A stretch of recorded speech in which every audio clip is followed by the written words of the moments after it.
know how the romance part of it would flow. I could see could imagine the average male writer could really bring the drama, could really bring the sex, but the romance, I don't know how authentic, and when I say authentic, I mean the heart of female and what they really want. Okay. And the hurt and the love, and it's so involved. So I don't know if a male writer could be that inclusive of all those elements. Okay. I think it's a woman knows what women know what women want, where men know what men want. So like she said, like men could still bring it, but it's like they don't know. I mean, even they say it, they don't understand a woman's heart. So those are good points. Very good points. So Vonda or Trishina, do you want to add to that comment? If not, we can. I was gonna say. Go ahead. They do. Yeah. No, I feel the same way that you do.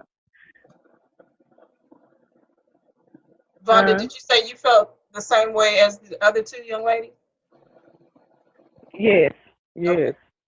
All right. And Trishina, what were you saying? Yes, I definitely agree because I've read from male authors, and like she said, they can bring it, but when it comes to that emotional part, like say for instance, when a female has a baby, they don't understand birth of a female, and so they'll skim over it because they don't understand it. They don't know what that feels like. So, this when it comes to Jasmine, the feelings and the things that she went through, a man can go through some things, but they don't go through the same thing a female go through. So yeah, you're right on with that one.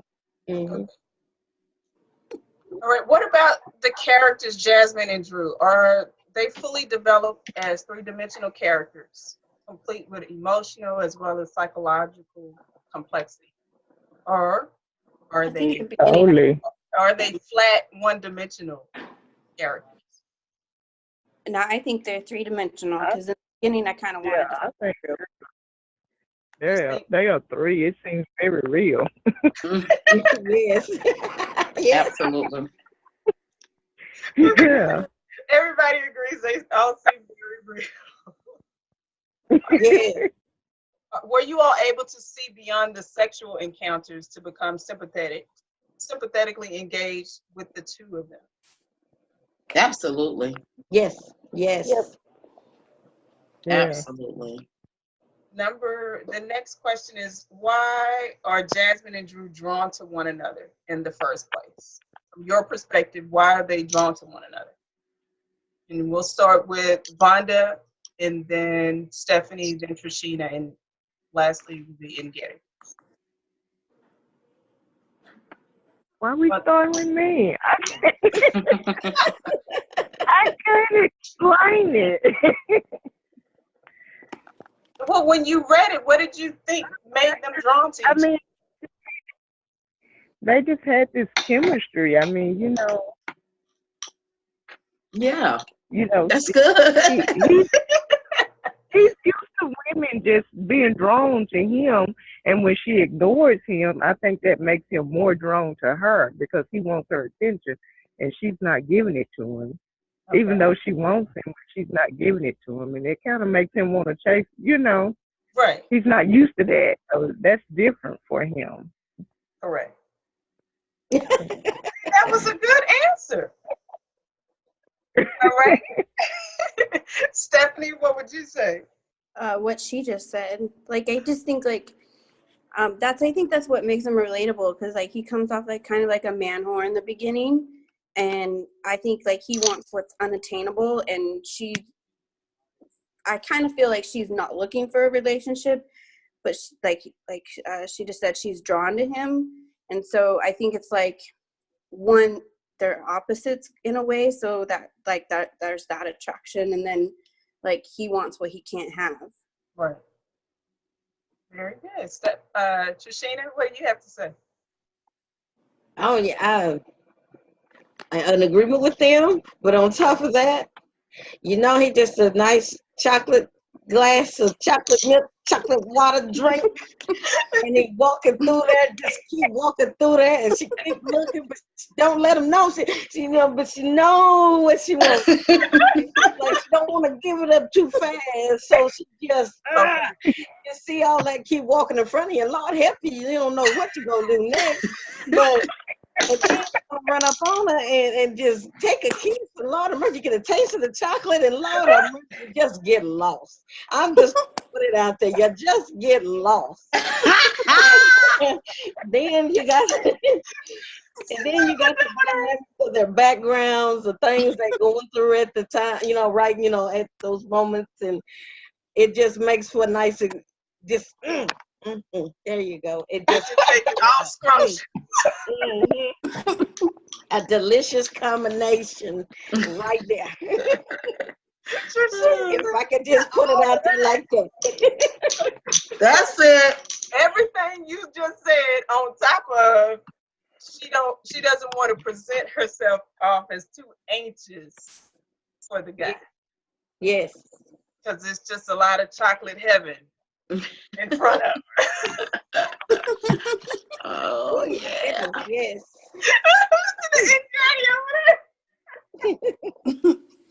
Yes. All right, Eddie, do you want to add on to any of the comments, or should we?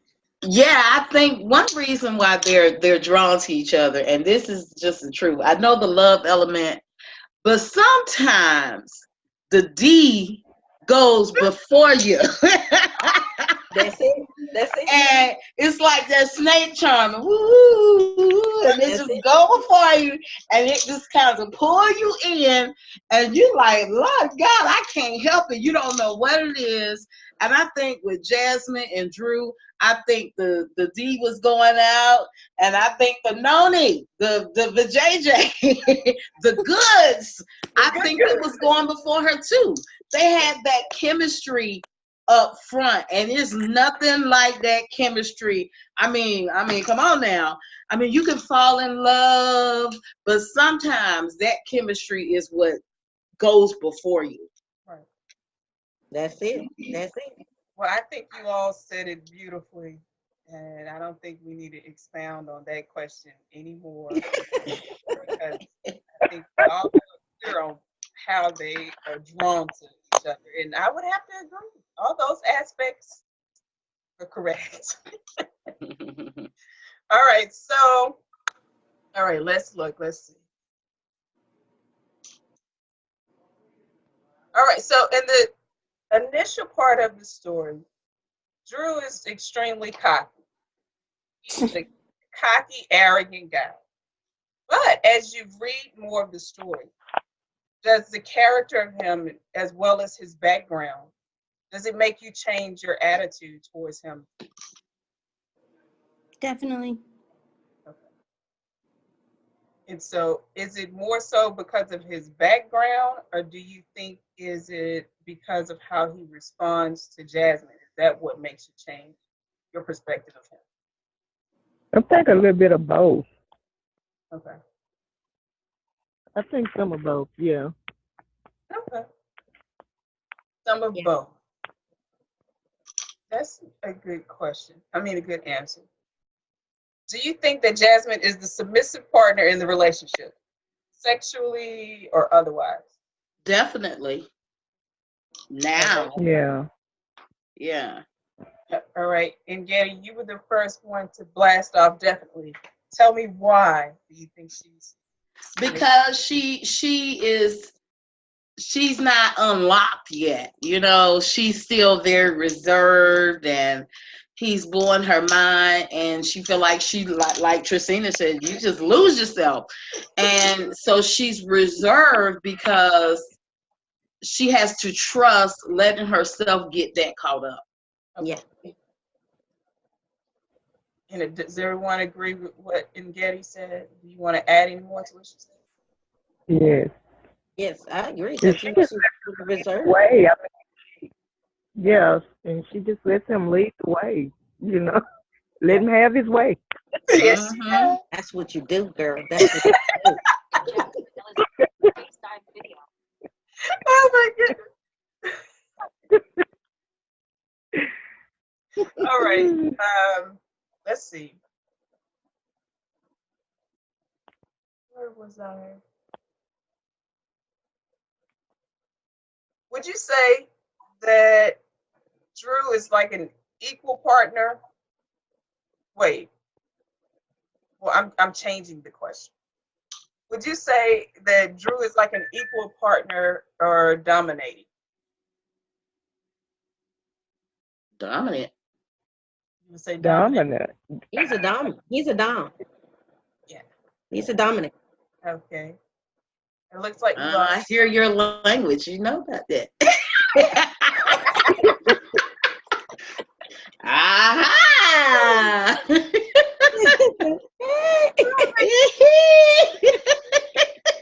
Just a mess, just a mess. Aha! All right, so yes, he's a dog.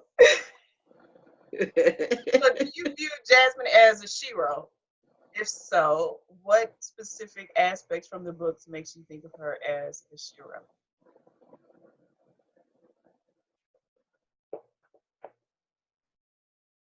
She's overcome so many obstacles in her life. I mean, Yes, she did. she just, yeah, I mean, from her childhood and then that final attack, I mean, she don't let it stop her from going after what she wants. Yeah. Finally breaking free, getting out of that, and moving Yes, on. yes. Mhm. I think she has potential to be a shero, but I don't think she's quite a shero yet. All right. You know what I mean? I think that she's on her way. I think she's a shero in training, but I think that's the development of her. You know, I think, but she's got shero potential, and I think Drew is a catalyst for her shero potential. Okay. Mhm. I can agree. Drew is a catalyst. Because a real shero have to be vulnerable, and he allows her to be vulnerable, Right. and it makes her stronger. Mhm. Hey, Stephanie. Yeah, because she does start building her strength. What did you say, Trishina? Yeah, because she does start building strength. You know, Right. in other parts of her life. Right. I can agree with what Vonda was saying. The shero aspect that I initially see from her is her overcoming. She hasn't quite overcame. So that's why I said I can agree with a blend of what you all said. She's gone through it, but because she hasn't got the strength yet to say, hey, I've actually conquered. But she can't see that what she went through as a child, the abuse she went through as a child. Now she's in college. She still hasn't ascertained, and not by chance, she still hasn't ascertained that she has actually conquered the trials that she experienced in her past. And so I definitely can see she does have the potential, and Drew is the catalyst with helping her bring to her attention that she's a strong person and she's a conqueror. Because Drew is extremely, I mean, he admires her so much because that's something that he sees in her right away. Mm-hmm. So Stephanie, the question was, do you view Jasmine as a shero? And that's what we're talking about at this moment. And so some have said that yes, and then the other two agree that she has potential to be a shero. So Stephanie, where do you stand about her being a shero? Well, since I haven't finished the book, I'm going to say she has potential. Okay. All right. Let's see. Now tell me, how far are you into the book? Because I don't want to say a detail because I'll blast out a detail like crazy. Which chapter are you? I think I know how it ends, but I'm probably about halfway through. I had to I have sociology books I have to read so I can graduate in December. So Trust me, I want you to graduate. That's right. Sheroes graduate. That's right. That's it. All right, let's see. Do you view Drew as a hero? Yes. Is Drew a hero to you? Yes. I think he turns into one. Yeah. Sorry. Okay. Turns into one. So at first, he like Yes.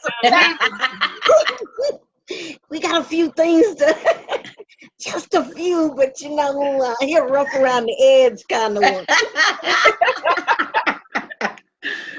I love her. Okay. Do you care to share a specific detail about him being rough around the edges? In the beginning. Oh wait, go ahead, Stephanie. In the beginning, when he's just talking about like all the women he's with, and and Rom's kind of trying to like tell him like, dude, you're just, you know, and he's just looking for a date. I just think like at that point I wanted to smack the crap out of him. I'm so happy you wanted to slap him. I'm so happy. And then, you know, his relationship with his dad at the time, you know, it's got him rough around the edge. He needs some buffing out, you know. Right. And I kind of agree with Rom. He was like, you know, you're a grown ass man. Like, just tell your dad the truth. Like, you know, like that kind of like. Yeah. Didn't think about that. Yeah. I was like, you know, I agree with you. You're a grown ass man. Just tell your dad the truth. Like, who cares? Exactly. Right. That's a very valid point. That's a good perspective. Yeah. I think another thing that makes him a hero is he always used a condom. Yes. You know what I'm saying? As much in this day and era, people be like, no, I don't like the way it feels. But he make it happen. You know, I think that was very responsible of J Bliss to put in, no matter how heated it went, he used a condom. Because I don't recall any slip-ups, you know, tests pre the relationship. So I think it was very, you know, I'm a woke sister. And I think it was very wonderful that J Bliss put that responsibility in there every time that he reached for the condom. He's like, whoop, there it is. Yeah. There it is. That's it. Because I would have been like, okay, we don't need that no more. But it's very responsible. And I like, see, that's what I mean. This book is so multi-dimensional. It's just the quintessential writer adding everything in. The responsibility. This author is woke. Exactly. Control or anything. It didn't matter. He was taking responsibility whether she was or not, you know. Yeah. Yes. Yeah, and that was to highlight his level of responsibility. And so, true enough, the beginning, that introduction of Drew is to get you to view him as this male whore. But even in the midst of him being a male whore, he was still a very responsible guy, because he had enough sense to know that, okay, I can't have any slip-ups.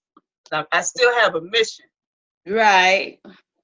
You know, and so, but the only thing that I, as the author, wanted you to see, and Stephanie mentioned, was he needed to just tell his dad. That was his bottom line. He needed to just tell his dad. But he had so much anger within him. So confronting his dad was just not something he thought was the smartest thing to do. But of course, his best friend, you always have to have a friend right there in your ear telling you the right thing to do. So, right. What about Jazz? Rom balances him out. He does. Yes, he does. Yes, he does. That's why you want to romance.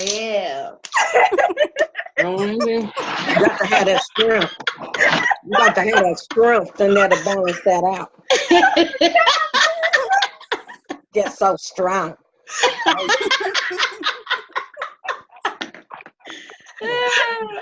Oh, goodness. Girl, you over there with his strength. It's hilarious. It It's just that, you know what I'm talking about. is. Powerful, Romel is like, he's explosive, but he's a very mature, thinking, methodical guy. Yes, it is. He knows what he wants. Yeah. So what about Jasmine's mother? What role does she play in all of this? When you're have you come to information about the mother, Stephanie? Not yet, no. Okay. Let's not talk too much about it so we can be vague on that one. What about Jasmine's mother? What do you feel about the mother? Let's just Heifer. Hussy. Heifer. A hussy. Hussy. Yes. Trifling. I can't stand her. I can't stand her. You said hussy.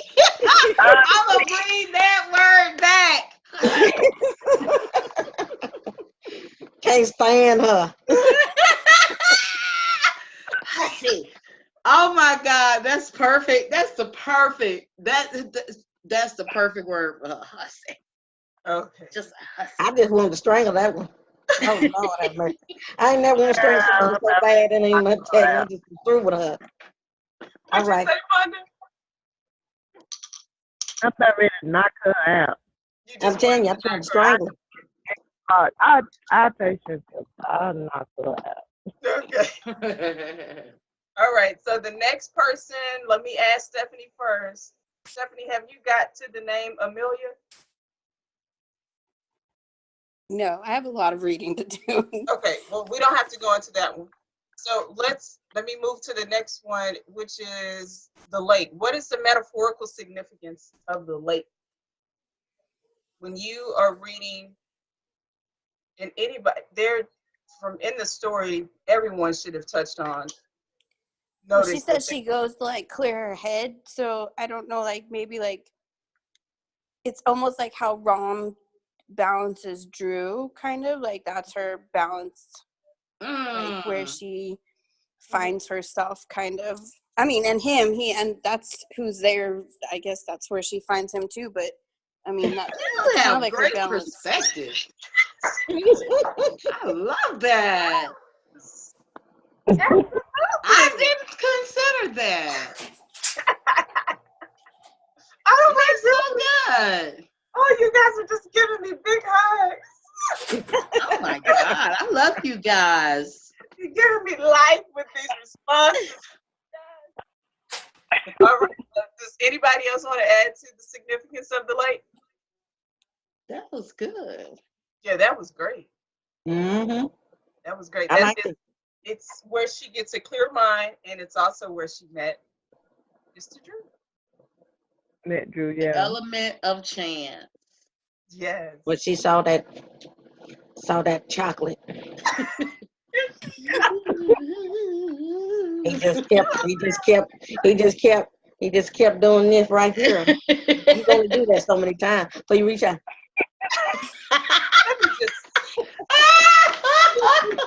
Are you doing this every Thursday? Yes. Okay, because I have to go to class, so. Okay, well, no, we're done because we only have 3 minutes. So thank you, Stephanie, for joining us. You can go along, sweetheart. We'll see you See you guys next week. Bye, Stephanie. Bye. Bye, Stephanie. And do a great job in your class. All right, so the final thing is, how might it suggest the book's resolution? When you think about the significance of the lake, how might it be effective to the resolution of the story? Because all of us have actually seen the end of this story. Well, we saw it and we read it. So recall what we've already said thus far about the lake. And then what happens? I don't think I understand your question. Say that again. At the end of the story, something takes place. So what is the significance of the lake, do you think, at the end of the story? I didn't think about that. It kind of becomes their place. I mean, I don't know how to put it into words, but it's not just her place of peace of mind. It kind of has a significance with him also. Mm-hmm. It's what I was doing was what you're saying is accurate, Vonda. But what I was also doing was allowing the reader to know that even though in the midst of your time when you have an area that might be for peace, you'll still have like a serpent, something that's going to try to come along, an enemy that's going to try to come along, mess it up, break you up.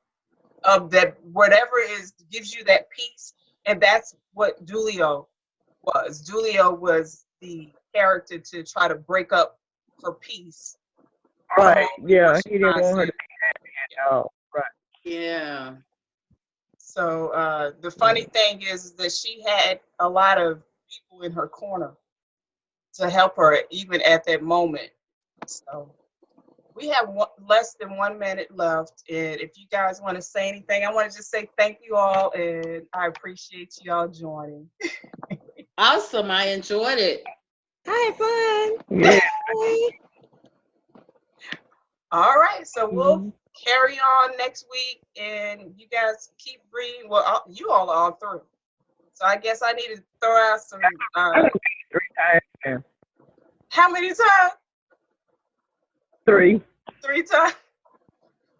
These are best. 3 times. 3 All times. right. I love it. Well, thank you so much. I'm going to end this because I don't want it to cut off on us. But I will see you guys in the Central Bliss Readers group on Facebook. I love you. We love you back. You guys remember to keep it sexy.